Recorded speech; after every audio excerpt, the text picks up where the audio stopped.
Hello, this is Dr. Duckham of VINO MD, and today we're having weekend wine notes to kind of go over some of my favorite topics.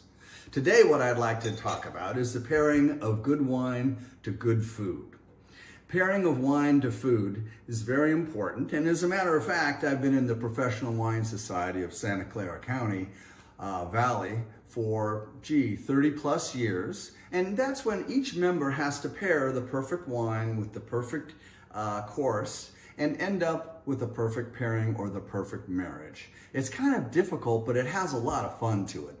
Sometimes we all love to have a nice spicy barbecue sauce with a Petite Sirah or a Syrah, and we also enjoy a little bit of cherries with our Pinot Noir, which is perfect. This happens to be my own, as well as other pairings that we might come up with. And those would be things like, custard desserts, which will marry Chateau Yquem if we happen to have a bottle of that, but any late harvest will do. And chocolate always seems to marry a nice Zinfandel or port. But there are some pitfalls to marrying the wine with the course. And that's what I really wanted to focus in on today. So without further ado, we can kind of go over some of the pitfalls that a lot of us get into when we have dinners for friends, or if we're at the restaurant trying to figure out what wine will marry this course and things of that nature. The first thing I wanted to talk about was vinegar. A lot of vinegar in a salad and things of that nature will destroy almost any wine you present with it for pairing. That's because what is vinegar but spoiled wine? So the worse the wine, the more vinegar it tastes, and in fact, winemakers will tell you the worst thing that they can do is as they're fermenting their wine, it turns to vinegar and ruins it. You put vinegar in salad against wine and it tastes like vinegar. So therefore, what you want to do is to try to reduce the amount of vinegar in the course of your salad. You also want to try to substitute that acetic acid for some other acid. An acid like lime or lemon or something like that would be fine and help you out.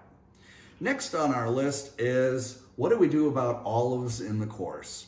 Well, olives are bitter and they've got a lot of salt. So if you try to match a wine with a course that's heavy on the olive side that hasn't been cooked, for instance, then it ends up making the wine taste salty and bitter. It doesn't work at all. So you try to really not use too many olives. Try to cut down the dose and things like that.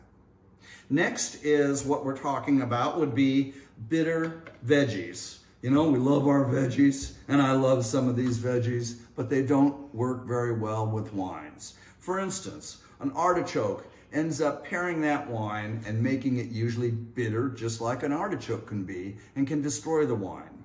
Second, a good example is a Brussels sprout.